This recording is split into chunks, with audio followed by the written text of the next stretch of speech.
दी सहाई। जय हो जय नौ दुर्गा दाई, सकल जगत के दी सहाई। दाई सबला उबारे बर, धरे हवस अवतार दाई दुनिया भर।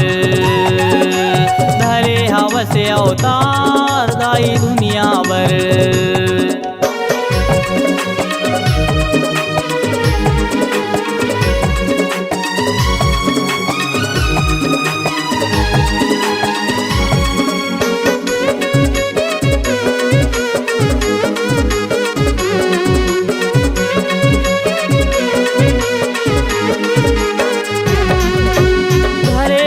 अवतार उदाई मया अपन बगेराए वो, सुने भगत के तय कर लाई। रूपे अपन रूप साए वो,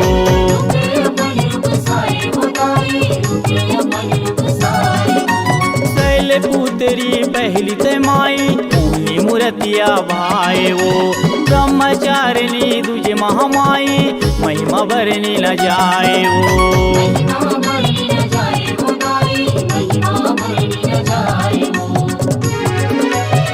चंद घंटा चांद बरोबर कुसमांडा अर्जी तो लेकर। चंद घंटा चांद बरोबर कुसमांडा अर्जी तो लेकर। दाई आजा दुलारे बर, धरे हवस अवतार दाई दुनिया भर। धरे हवस अवतार दाई दुनिया भर।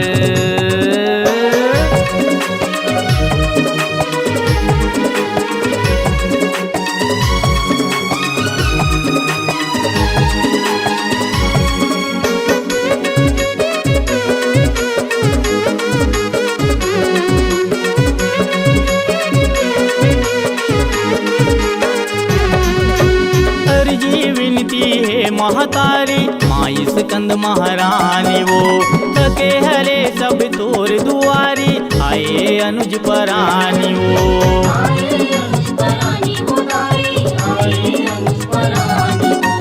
माँ कल्याणी तय हितकारी। जय देवी वरदानी वो, मारे पापी औ अत्याचारी। मया पीड़ित परमानी वो,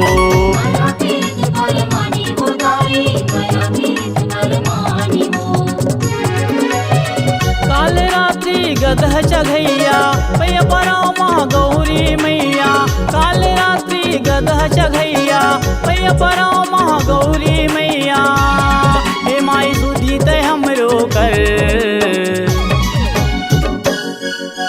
धरे हवस अवतार दाई दुनिया भर। धरे हवस अवतार दाई दुनिया भर।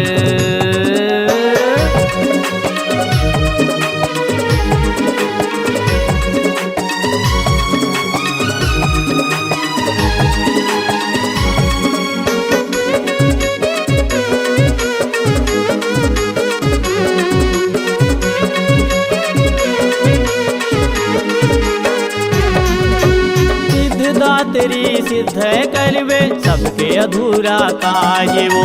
दाई दयानी दुख पीरा हरवे, अतनी अरज है आज वो।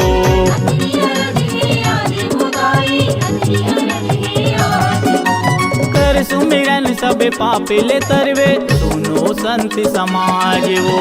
मने मंदिर कबे अवतरवे, मूर्ख दिया है साज वो।